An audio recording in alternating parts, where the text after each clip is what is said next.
Hello friends, మీ ముందుకు వచ్చేసాం మరో వీడియోతో.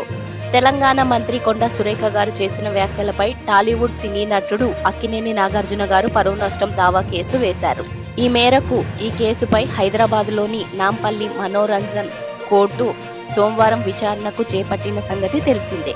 ఈ కేసులో నాగార్జున గారి తరపున సీనియర్ న్యాయవాది అశోక్ రెడ్డి వాదనలు వినిపించారు.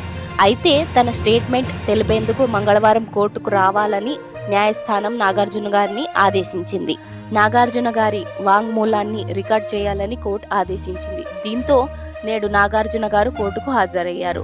కాగా నాగార్జున గారితో పాటు సాక్షుల వాంగ్మూలాన్ని నమోదు చేయాలని ఆయన తరపున న్యాయవాది కోర్టును కోరారు. తదుపరి విచారణను నాంపల్లి కోర్టు మంగళవారం అనగా ఈ రోజుకు వాయిదా వేసిన సంగతి తెలిసిందే. హీరో అక్కినేని నాగ చైతన్య గారు సమంత విడాకుల విషయంలో మాజీ మంత్రి కేటీఆర్ ప్రమేయం ఉందని మంత్రి కొండా సురేఖ గారు విమర్శలు చేశారు. ఈ నేపథ్యంలో కేటీఆర్ గారిని విమర్శించే క్రమంలో హీరో నాగార్జున గారి కుటుంబంపై చేసిన వ్యాఖ్యలు తీవ్ర ధూమరం రేపుతున్నాయి. ఈ వ్యాఖ్యలపై హీరో అక్కినేని నాగార్జున గారు మంత్రిపై పరువు నష్టం దావా వేసిన సంగతి తెలిసిందే.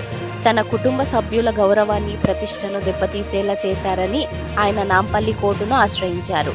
నిజానిజాలు తెలుసుకోకుండా పరువు నష్టం కలిగించేలా వ్యాఖ్యలు చేసిన మంత్రి కొండా సురేఖ గారిపై క్రిమినల్ చర్యలు తీసుకోవాలని పిటిషన్లో పేర్కొన్నారు.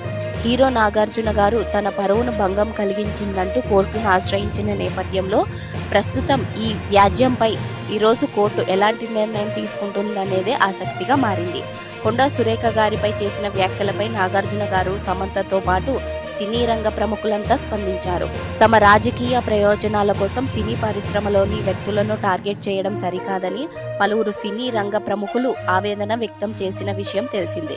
హీరో నాగార్జున గారు కుటుంబం పేరును ప్రస్తావించిన వ్యాఖ్యలను వెనక్కి తీసుకుంటున్నట్లు కొండా సురేఖ గారు ప్రకటించింది.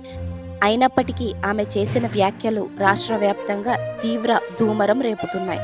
మరి ఈ విషయంపై కోర్టు ఎలా స్పందిస్తుందనేదే వేచి చూడాలి. మరి మాకందిన ఇన్ఫర్మేషన్ మీకు అందించాం.